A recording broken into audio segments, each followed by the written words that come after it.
Welcome to the Solemn Vanguard channel. Today I go over my meta predictions after the Stargate Nation booster. But first, please subscribe to this channel and click the bell button to stay up to date with all things Vanguard. It would be greatly appreciated. Getting into the video, I am basing my thoughts on post-Zoo booster results from Japan combined with the fully revealed Star Galaxy set list. We don't have enough Japanese results on this last set yet, so this video is predictive in nature.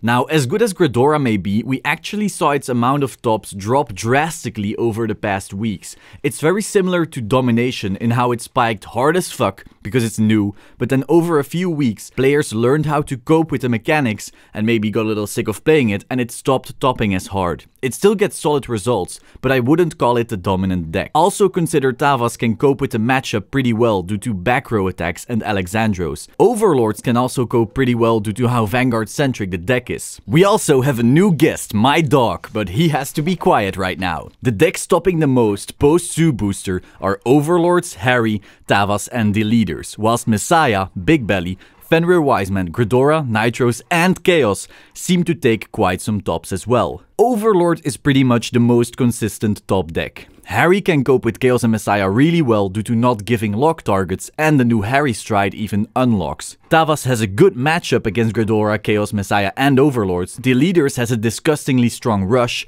Messiah is a pretty solid aggro deck, and the only Big Belly deck that tops is the Rush variant, so they kinda just bypass a lot of the issues other clans have to deal with. Fenrir Wiseman is a super strong combo deck, Ghidorah is just Resource Palooza, Nitros basically does what it used to do, but even better with the new Nitro Stride, and Chaos is just Chaos. So that's the landscape we have before the Star booster. It's pretty darn diverse. Lots of decks seem to top relatively consistently, but we do have a pretty clear outlook on what's topping the most. So what will the Star Galaxy booster do? Well, I believe that big two winners in this set are Nova Grappler and Link Joker. Admittedly, having a triple swinging Stark with 100k in Dimension Police sounds really strong. I doubt it is fast and consistent enough to warrant being the biggest oppressive threat. Chaos, on the other hand, now officially gives zero shits about resist or decks that clear their own board. There is now so much locking from hand, your field will be fully locked 24/7. Only G-guards like Galphilia will get around this, and guess what? That's exactly what Nova Grappler got, along with the same unlock critical trigger Angel Feather got. I see Chaos starting to shit all over every single deck, and Victor being the only deck that can consistently cope with this. Victor also got ridiculous amounts of draw, resource management and even more power, along with an insane stride.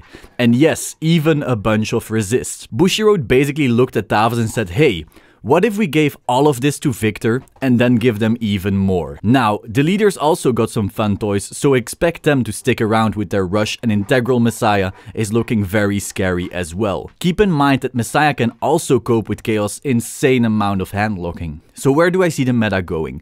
I believe the Chaos matchup will define whether your deck can be relevant. So if you're a Vanguard-centric deck like Overlord, you'll probably stick around. If you can unflip a lot of units consistently like Harry with a new Stride, Victor or Messiah, you'll stick around. Don't forget, Victor and Messiah also got really solid stuff. If you're the leader, you'll stick around due to Rush and your new support. Tavas has Galphilia, so it'll still have a chance, but it won't be one of the high contenders. One circle just isn't enough to maximize this deck's potential. Dimension Police might also pull a few tops because it's relatively Vanguard-centric and can steal heavy control games on Stark alone. That's what I think the competitive landscape will look like after the release of the Star Galaxy booster.